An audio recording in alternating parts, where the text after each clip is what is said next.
पे अगर आप लोग गोला बनाए हैं, चिन्हित किए हैं, तो उसे आप क्या करेंगे, वर्ड के नीचे ऐसे अंडरलाइन करेंगे, ठीक ना। तो जब सही मानेंगे तो यहाँ पे ऐसे ये सही निशान लगा देंगे, ठीक ना।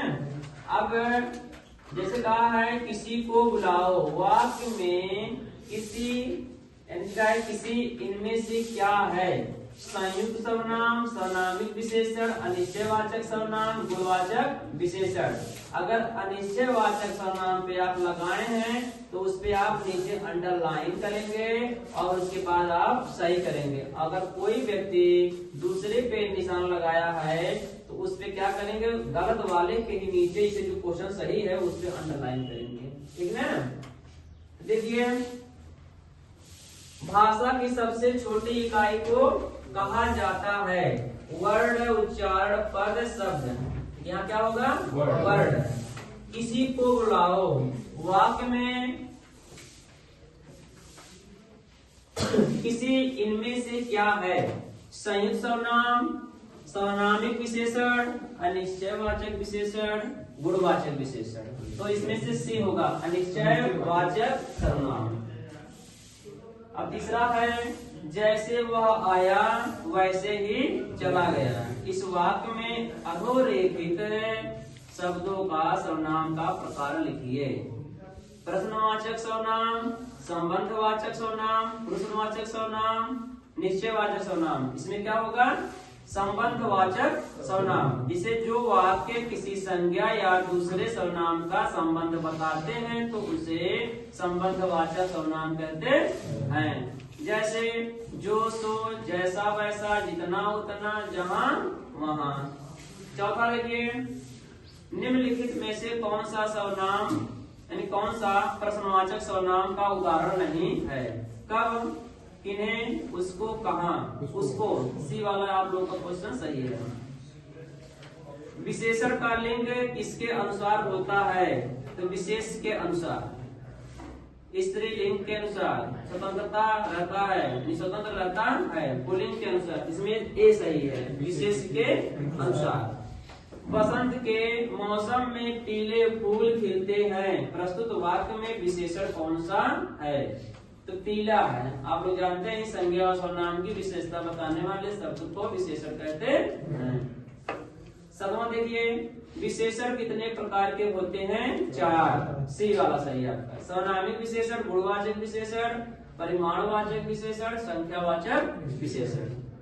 नीली साड़ी में कौन सा विशेषण है, तो नीली साड़ी में परिमाणवाचक विशेषण है। इसमें क्या होगा, जो किसी संज्ञा व सर्वनाम की मात्रा, नाप, तौल का बोध कराते हैं तो उसे परिमाणवाचक विशेषण कहते हैं। जैसे थोड़ा, ज्यादा, कुछ, ढेर सारा, 2 किलो, 4 किलो, 4 मीटर आदि। मोहन 4 किलो बर्फी तौला रहा है या तौल रहा है। इसमें परिमाणवाचक विशेषण है। इसमें क्या होगा, अभी बताए हैं 4 किलो। निम्नलिखित में से कौन सा शब्द जातिवाचक संज्ञा नहीं है, तो पशु है कि नहीं, घर है, कौन सा घर है तो मालूम नहीं मगर घर है, नाम तो नहीं दिया गया है। नदी जातिवाचक संज्ञा मगर नर्मदा, नर्मदा नहीं है, क्योंकि नर्मदा लड़की का नाम भी हो सकता है। नर्मदा नदी है तो अगर कहेंगे नर्मदा नदी तब भी व्यक्तिवाचक संज्ञा होगा, ठीक है। फिर देखिए आगे, एक समूहवाचक संज्ञा नहीं है। गुच्छा, दल, छत्ता सब समूहवाचक संज्ञा है। बेल इसमें नहीं है।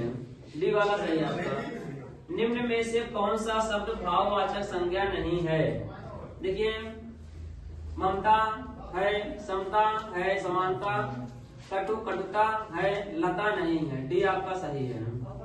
इनमें से कौन सी भाववाचक संज्ञा क्रिया से नहीं बनी है, पढ़ाई, लड़ाई, भलाई, कमाई।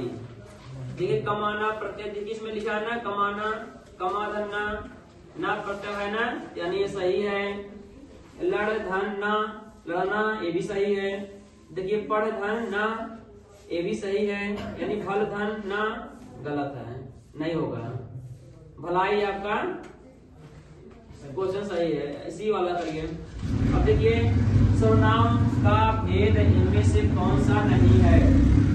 प्रश्नवाचक सर्वनाम है, संबंधवाचक है, निजवाचक है, गुणवाचक नहीं है।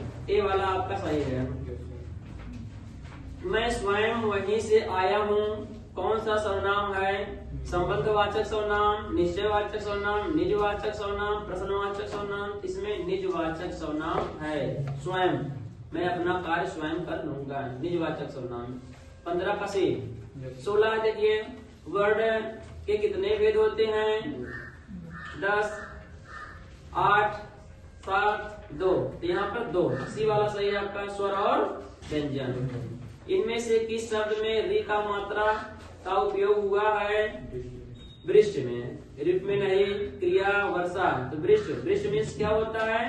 वर्षा का जल, वर्षा पानी बरसना। और ऋतु मीन्स क्या होता है? दुश्मन। मगर यहाँ आप लोग का क्वेश्चन जो है ये वाला सही है, 17 का ए। मात्रा के आधार पर स्वर के कितने भेद होते हैं? 3। हर्ष स्वर, दीर्घ स्वर और फ्लू स्वर। अगर आप कहेंगे मात्रा के आधार पर, यानी मुख्य कहेंगे तब मुख्य 2 होगा, एक हर्ष और दीर्घ। हर्ष के अंतर्गत 4 आते हैं, कौन कौन? आ, ई, उ और री।